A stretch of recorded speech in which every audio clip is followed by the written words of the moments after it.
Now notice I ain't even talked about rest yet. I'm not going to be able to get there today. We're going to get there in the next 2 weeks.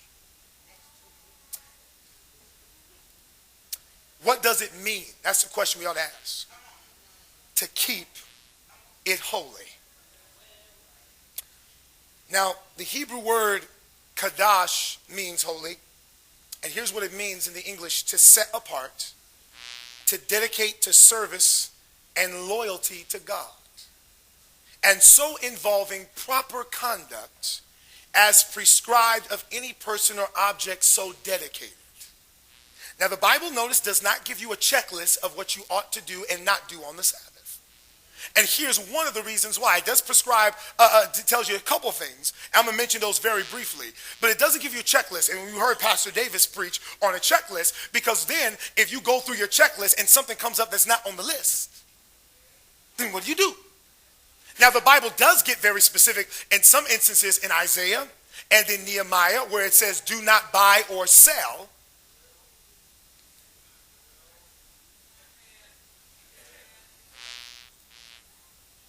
Where it says, do not buy or sell.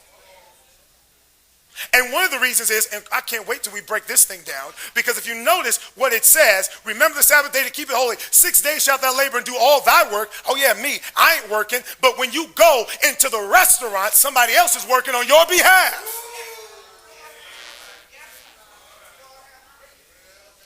Oh, well, Pastor, they were going to work anyway, but not because of you.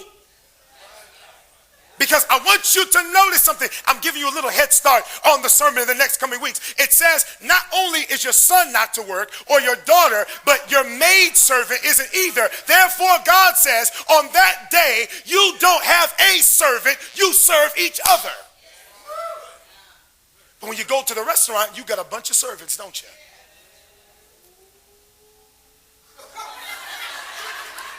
See, but watch this. If you understand that the day is,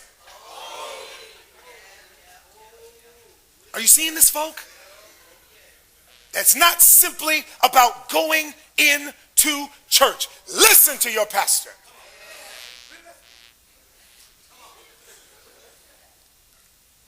So, the word holy here means to be set apart and set aside for a special purpose. And so what God gives us when it comes to the Sabbath are principles by which we are to learn from that transcend time when it comes to the Sabbath day in regards to keeping it holy. And the principle of holiness that I want to just deal with today, and then we're going to get out of here, which means, of course, we said to be set apart, has to do with relationship. Holiness has to deal with relationship. I just want you in your mind to think about this for a moment. The God of the universe, the one who spoke and hung stars in the sky like lanterns, the same God who the Bible declares, the very hairs on your head are numbered. Now you like to look at that and say, well, God knows how many hairs are on my head. No, that's not what the text means. It means that God has assigned a number to every hair on your head. So when one piece of hair falls out, God knows that's hair number 1,295,000. The same God who was able to hold the ozone layer in its place and make sure that the sun is not burning too hot on you. The same God who was able to speak this world into existence. That same God thought enough about you and me and our sorry selves that he said, I just want one day where your mind is off of those bills and totally focused on me. One day where you don't study for the test because you can't pass it without me anyhow. One day where you're not stressed out with the job. Just one day where it's just you and Jesus. Your mind on nothing else but God. And you and I can't even give him a day. Going to church and giving him a day.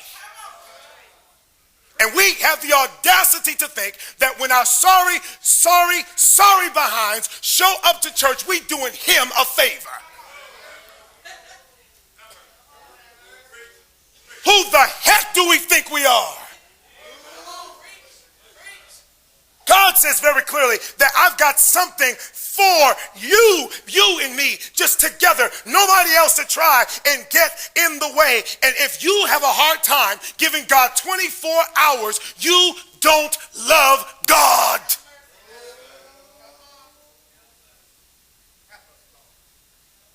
I'm going to say it as clear as it can be. If you can't give him 24 hours without doing your own stuff. See, he says, I give you Monday to do it.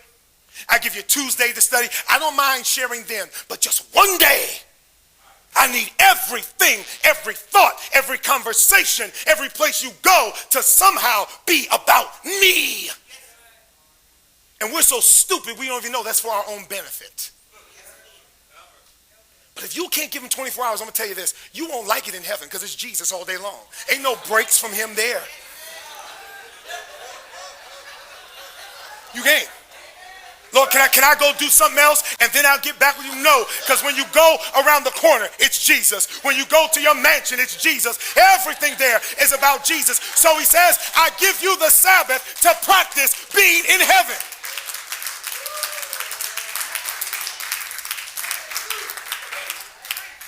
But if you can't give him a full day where it's just about him, because holiness is about relationship.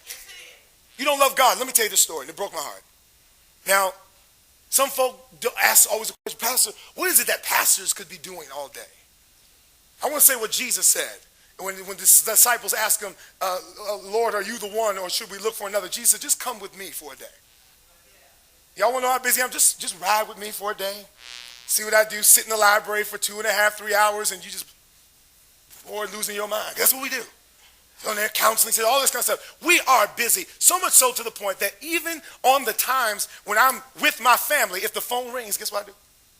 Pick it up. Hey, especially if it calls back to, hey, yep, okay. I might be on my computer with my families around and we're maybe watching a movie or something like that on the internet, emailing different folk. And I remember my wife and my children, it seemed like they had gotten together and they cornered me. And she said, Michael, can you not answer your phone one day? Watch me. Can you leave the computer alone just for one day? The children looked and said, yeah, Daddy, is there one day where you don't have to go to church? Is there one day where it can just be us? Because when you give us the day, Daddy, it shows us that you love us more than anything.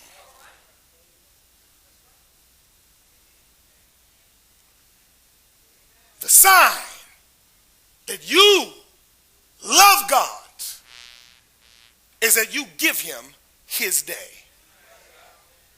Now you don't believe me, and you shouldn't. So I'm going to do what I always do and show you where it says that same thing in the Bible. Exodus chapter 31. Exodus chapter 31. Exodus chapter 31. Exodus chapter 31. And let's go to verse 13. But I'm going to read this in the amplified version of the Bible. Exodus 31 verse 13, 31:13.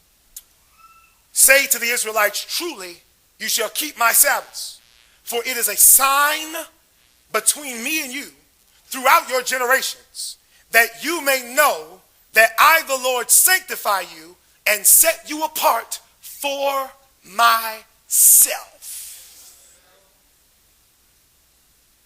The sign, he says, that you belong to me is the Sabbath. And you can go over to Ezekiel chapter 12 and verse 20 as well if you want to look at that. Ezekiel chapter 20 and verse 12. And it will say the exact same thing. But I want to close with this story.